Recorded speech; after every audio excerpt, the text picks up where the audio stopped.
چلیے شروع کرتے ہیں مفتی سلمان اظہری کا بہت ہی پیارا بیان کو ضرور سنیں، شیئر کریں، لائک کریں۔ حفیظ ہو جاتا ہے، اس کو نہ مارے اس لیے کہ اس کو اعزاز ہے۔ میرے آقا صلی اللہ علیہ وسلم کی حفاظت میں اپنا جال بن دیا تھا۔ یار غار کا مطلب غار کا ساتھی، سبحان اللہ۔ اور قرآن نے بھی اس کا ذکر فرمایا، قرآن میں بھی اس کا ذکر آیا ہے کہ یاد کرو اے محبوب جب آپ غار میں تھے اور آپ کے ساتھی آپ کے ساتھ تھے۔ ایک ہی ساتھی کا ذکر اللہ نے فرمایا ہے 10ویں پارے میں۔ اس غار میں جانے کے بعد حضرت ابو بکر صدیق نے حضور پاک صلی اللہ علیہ وسلم کو باہر بیٹھنے کے لیے عرض کیا، خود جا کر اس غار کی پوری صفائی فرمائی اور اس کے سوراخ کو کپڑے پھاڑ پھاڑ کر کے بند کر دیا کہ کوئی کیڑے مکوڑے نہ آئیں، اور نبی پاک صلی اللہ علیہ وسلم کو غار کے اندر لے جا کر آرام کرنے کی عرض کی، لیکن ایک سوراخ پر آپ اپنے پاؤں کی ایڑی لگا کر بیٹھے تھے۔ نبی پاک صلی اللہ تعالیٰ علیہ وسلم وہاں آرام کرنے کی غرض سے گئے۔ اس غار کو ابھی بھی آپ جا کر کے دیکھیں گے تو اتنا چھوٹا ہے کہ کھڑا نہیں ہو سکتا اندر کوئی، صرف بیٹھ سکتا ہے، کھڑے ہونے والی جگہ نہیں ہے وہ، اور 2 ہی لوگ اندر جا سکتے ہیں غار میں، اتنا چھوٹا ہے، 2 لوگ بیٹھ سکتے ہیں، باقی سب پتھروں سے گھرا ہوا ہے۔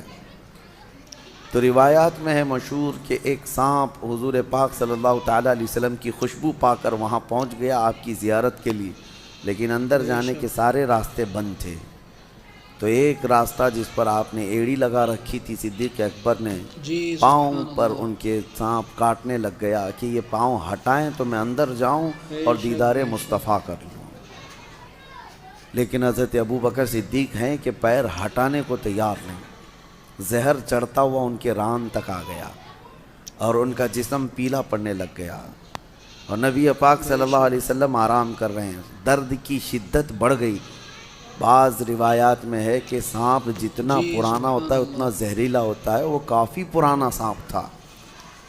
حضور پاک صلی اللہ تعالیٰ علیہ وسلم نے پوچھا ما لک یا ابا بکر، اے ابو بکر کیا ہو رہا ہے تمہیں؟ کہا لدغت الحیۃ یا رسول اللہ، اے اللہ کے رسول سانپ کاٹ رہا ہے، ایسا لگتا ہے سانپ نے کاٹا ہے۔ نبی پاک صلی اللہ علیہ وسلم نے فرمایا پاؤں ہٹاؤ۔ کہا آقا وہ آپ کو ایذا نہ دے دے، تکلیف نہ دے دے، مجھے کاٹتا ہے ٹھیک ہے لیکن آپ کو ایذا نہ دے دے۔ مجھے ایک بات بڑی وہ لگتی ہے، صحابہ میں ایسی محبت تھی، کہاں کہاں آپ کو میں یہ جلوے دکھاؤں۔ جناب ابو طالب کے متعلق میں آپ کو بتا رہا تھا کہ جب وہ شعب ابی طالب میں حضور 3 سال تک جو بائیکاٹ کے دن گزارے تھے، جانتے ہیں آپ، میں نے بتایا مکہ میں بائیکاٹ کے دن گزارے۔ جناب ابو طالب رات کے وقت حضور صلی اللہ تعالیٰ علیہ وسلم کے سونے کی جگہ کبھی اپنے بیٹوں کو سلا دیتے تھے چادر اڑا کر کے، اور نبی پاک صلی اللہ تعالیٰ علیہ وسلم کی جگہ بدل دیا کرتے تھے بڑھاپے کے عالم میں، اور صبح اٹھ کر کے پہلے دیکھتے تھے۔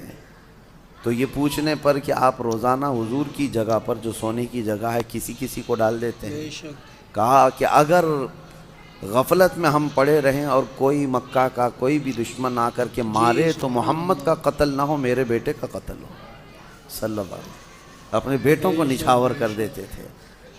صدیق اکبر بھی جب اپنی جان کی پرواہ نہ کی، حضور پاک صلی اللہ علیہ وسلم نے فرمایا پیر ہٹاؤ، وہ مجھے ایذا نہ دے گا۔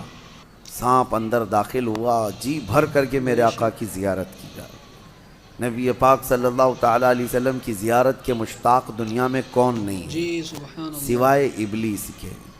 حضور پاک صلی اللہ تعالیٰ علیہ وسلم کا ہر کوئی مشتاق ہے۔ واپس سانپ چلا گیا، نبی پاک صلی اللہ علیہ وسلم نے اپنا لعاب پاک نکال کر حضرت ابو بکر کے پیر میں لگایا، وہ زہر ختم ہو گیا۔ حضرت ابو بکر صدیق کو زندگی بھر اس زہر کا کبھی درد نہیں محسوس ہوا۔ یہ معجزہ بھی تھا میرے آقا صلی اللہ علیہ وسلم کا۔ یقیناً وہ لمحہ مبارکہ میں اللہ نے شفا رکھی ہے، شفا رکھی ہے۔ ان کا نام پڑھ کر کے شہد کی مکھی شہد میں مٹھاس لاتی ہے تو خود اس منہ مبارک میں کتنی مٹھاس ہوگی۔ وہ دہن وہ زباں جس کو سب کن کی کنجی کہیں، اس کی نافذ حکومت پہ لاکھوں سلام۔ وہ دہن جس کی ہر بات وحی خدا، اس کی قاہر ریاست پہ لاکھوں سلام۔ نبی پاک صلی اللہ تعالیٰ علیہ وسلم کے ساتھ 3 دن تک کا وہاں قیام تھا۔ 3 دن کیسے رہے لوگ؟ یہ بھی میں آپ کو بتا دوں، یہ 5000 فٹ اونچا پہاڑ ایک بار آپ چڑھ کے آنا، اللہ توفیق دے آپ سب کو، بے شک حج میں جانا ہوا، عمرے میں جانا ہوا تو میرے آقا کی وہ نشانی دیکھنے کے لیے ایک بار تو جائیں، کیونکہ یہ وہابیوں نے سب چھیڑ چھاڑ کیا ہے ہر جگہ، لیکن یہ پہاڑ پہ چڑھ نہیں پاتے، تو وہاں تک جا کر کے کچھ نہیں کیا۔ سنا ہے ابھی غار ہیرا میں نشانیاں مٹا دیا، جو لکھا ہوا تھا اس کو ختم کیا۔ بڑی عجیب سی ان کو بے چینی ہے، تکلیف ہے میرے آقا کے نام سے، لیکن کتنا مٹاؤ گے؟ مٹ گئے، مٹتے ہیں، مٹ جائیں گے، آدھا تیرے یا رسول اللہ، نہ مٹا ہے نہ مٹے گا کبھی چرچا تیرا۔ غار ثور پہ آپ جائیں، ایک بار جا کر کے آنے کے بعد آپ کو اندازہ ہو جائے گا کہ یہ کیسا سفر ہے۔ لیکن ان دنوں میں 3 دن تک جب تک میرے آقا تھے، حضرت ابوبکر صدیق کی بڑی صاحبزادی حضرت اسما روز اپنے گھر سے کھانا لاتی تھیں اور غار ثور تک کھانا پہنچاتی تھی اور پھر واپس آتی تھی۔ دن میں 2 مرتبہ جاتی تھیں کھانا لے کر کے اور پھر واپس آتی تھی، نہ کوئی انہیں تھکن تھی نہ کوئی اکتاہٹ تھی۔ اسی لیے صدیق اکبر کا جو گھرانہ ہے وہ میرے آقا صلی اللہ علیہ وسلم پر لٹ جانے والا گھرانہ ہے، بے پناہ محبت کرنے والا گھرانہ، اور صدیق اکبر کی ہی گھرانے کو یہ اعزاز حاصل ہے پورے صحابہ میں کہ حضور اکرم صلی اللہ تعالیٰ علیہ وسلم کی ذات پر حضرت ابوبکر کی 4 پیڑھیاں صحابی ہیں، باقی کسی کو یہ اعزاز نہیں ہے۔ 4 پیڑھیاں، یعنی حضرت ابوبکر صدیق کے والد بعد میں ایمان لائے، ابو قحافہ وہ صحابی، حضرت ابوبکر صحابی، حضرت ابوبکر صدیق کے ایک بیٹے ہیں وہ صحابی، حضرت ابوبکر کے پوتے وہ بھی صحابی۔ حضور اکرم صلی اللہ علیہ وسلم کی زندگی میں یہ 4 پیڑھیاں ایمان بھی لائیں اور سب کے سب صحابیت کا شرف بھی پائی، جی سبحان پورا خاندان نچھاور کیا ہوا ہے۔ پھر اب یہاں سے نبی پاک صلی اللہ تعالیٰ علیہ وسلم جو غار ثور میں تھے، اب دیکھیں روایات یہ بتاتی ہیں کہ مکہ کے کفار وہاں تک بھی پہنچ گئے۔ وہ پیروں کے نشان دیکھنے کے ماہر تھے عرب والے، کبھی اونٹنیوں کے پیر کے نشان ڈھونڈتے، کبھی لوگوں کے گئے ہوئے پیروں کے نشان ڈھونڈتے۔ عرب تو اس میں ماہر تھے، حتیٰ کہ وہ پیروں کے نشان دیکھ کر کے بتا بھی دیتے کہ کون سا خاندان گیا ہے یہاں سے، کون سے قبیلے والے لوگ گئے ہیں۔ اور جیسے کہ مشہور روایت یہ ہے، حضرت ابو بکر جو کہا جاتا ہے، ان کا جو نام ہے یہ مشہور جو ہوا ابو بکر۔ بکر جو ہے نا عرب کا ایک بہت بڑا نصاب آدمی، نصاب کا مطلب وہ نشانیاں دیکھ کر کے نسب بتانے والا۔ اس کا حال یہ تھا کہ وہ پیروں کے نشان دیکھ کر کے تقریباً وہ خاندان کا پورا بایو ڈاٹا بتا دیتا، بایوگرافی بتا دیتا کہ کون سا خاندان کا آدمی یہاں سے گیا ہے۔ تو وہ بکر بہت مشہور تھا کہ نسب پورا بتاتا ہے۔ اور حضرت ابوبکر صدیق رضی اللہ تعالیٰ عنہ کا حال یہ تھا کہ وہ کسی کے انگلی کا پور، یہ پور جو ہے یہ دیکھ کر کے اس کی 8 پشتیں گنا دیتے تھے کہ تیرا باپ یہ ہے، تیرا دادا یہ ہے، تیرا پردادا یہ ہے، تیرا فلاں یہ ہے۔ حضرت ابوبکر صدیق نسب کے اس میں اتنے ماہر تھے، اسی لیے آپ کو کہا گیا وہ تو بکر ہے جو ایک خاندان بتاتا ہے، یہ بکر کا باپ ہے جو 8 پشتوں تک بتا دیتا ہے، ابو بکر۔ تو حضرت صدیق اکبر رضی اللہ تعالیٰ عنہ کے ساتھ وہاں تھے، تو کفار جو ہے پیروں کے نشان ڈھونڈتے ڈھونڈتے وہاں تک پہنچ گئے۔ کہاں تک؟ پہاڑ تک بھی پہنچے، کیونکہ مکہ میں دوسرے ہی دن یہ اعلان ہو گیا تھا جو محمد اور ان کے ساتھی کو ڈھونڈ لائے گا اسے 100 اونٹ انعام میں دیے جائیں گے، 100 اونٹ دیے جائیں گے۔ اس زمانے میں 100 اونٹ کا مطلب یہ ہوا کہ 100 کار، یعنی آج کے زمانے میں جو کار ہے، کار کی جو قیمت ہے وہی اونٹ کی قیمت تھی اس وقت۔ جس کے پاس ایک کار ہے آج وہ ایک سواری والا سمجھا جاتا ہے، بڑے اچھے طبقے والا سمجھا جاتا ہے، یا مڈل کلاس کا ہے، اور جس کے پاس اس سے زیادہ ہے تو وہ ہائی لیول کا آدمی ہے۔ اب 100 اونٹ، ابھی یہاں کوئی اعلان کر دے کہ 100 مرسیڈیز کسی کو ملیں گی تو اسی سے آپ کو اندازہ ہو جائے گا 100 مرسیڈیز کا مطلب کیا ہے۔ تو اس زمانے میں سرخ اونٹ جو ہے وہ مرسیڈیز اور بڑی لگژری گاڑیوں کے مقابل میں مانے جاتے تھے۔ عام اونٹ الگ ہے، سرخ اونٹ یعنی لال رنگ کا اونٹ وہ لگژری اونٹ تھا، جس کے پاس ہوتا ہے وہ بڑے قسم کا آدمی۔ اور ویسے 100 اونٹ کا اعلان ہو چکا تھا مکہ میں کہ جو ڈھونڈ کر کے لائے گا اسے 100 اونٹ ملیں گے. آپ کو اونٹوں کی اہمیت ابھی نہیں معلوم، ضرورت آپ کو نہیں پڑتی ہے، لیکن اس وقت کی سواری بھی وہی تھی، ان کی سفر کا سارا دار و مدار اس پر تھا. اس انعام کے چکر میں در در کی لوگ جو ہے خاک چھان رہے تھے، ڈھونڈ رہے تھے، اور ڈھونڈتے ڈھونڈتے وہاں تک پہنچ بھی گئے تھے. اب غار تک بھی پہنچ گئے، یہاں تک کہ اس مقام تک پہنچے کہ اگر وہ اپنے پیروں کی ایڑیاں اٹھا دیتے تو حضور پاک صلی اللہ علیہ وسلم حضرت ابوبکر ان کو صاف نظر آ جاتے.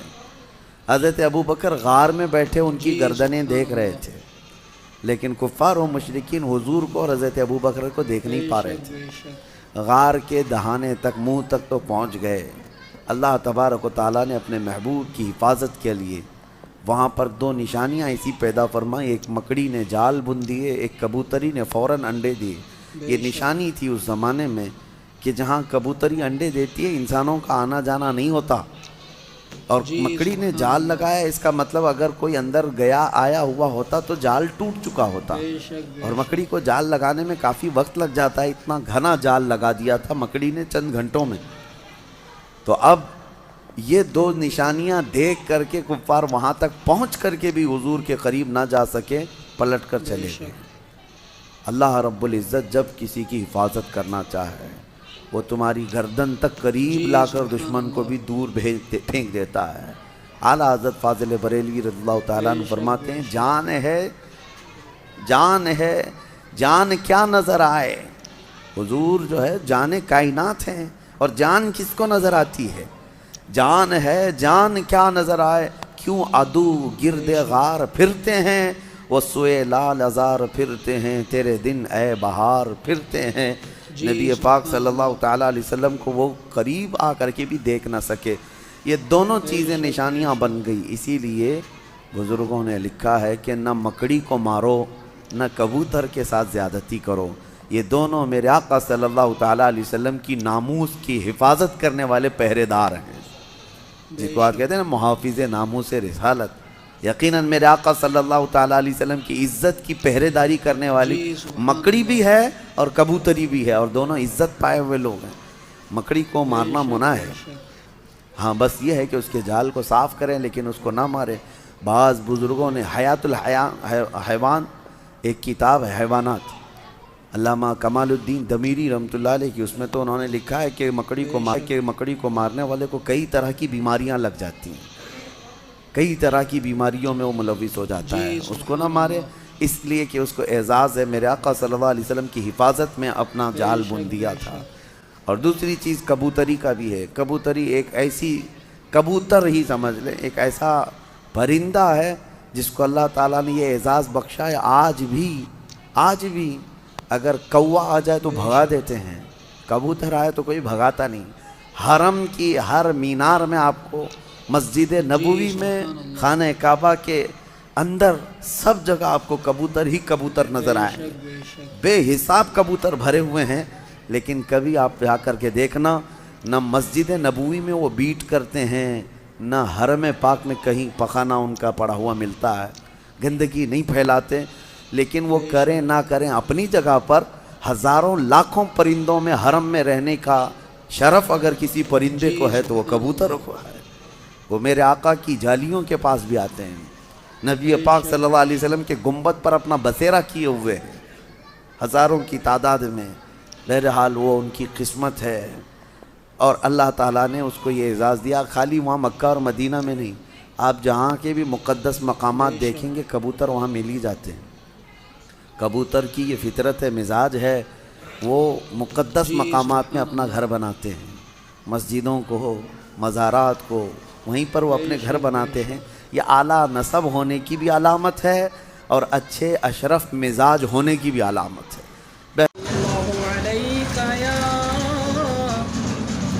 یا رسول اللہ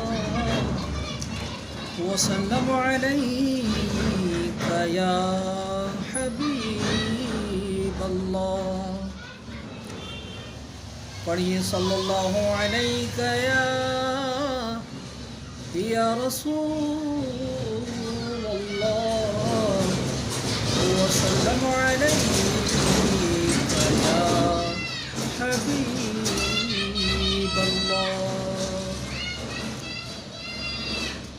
زمیں میلی نہیں ہوتی، زمن میلا نہیں ہوتا، زمیں میلی نہیں ہوتی، زمن میلا نہیں ہوتا،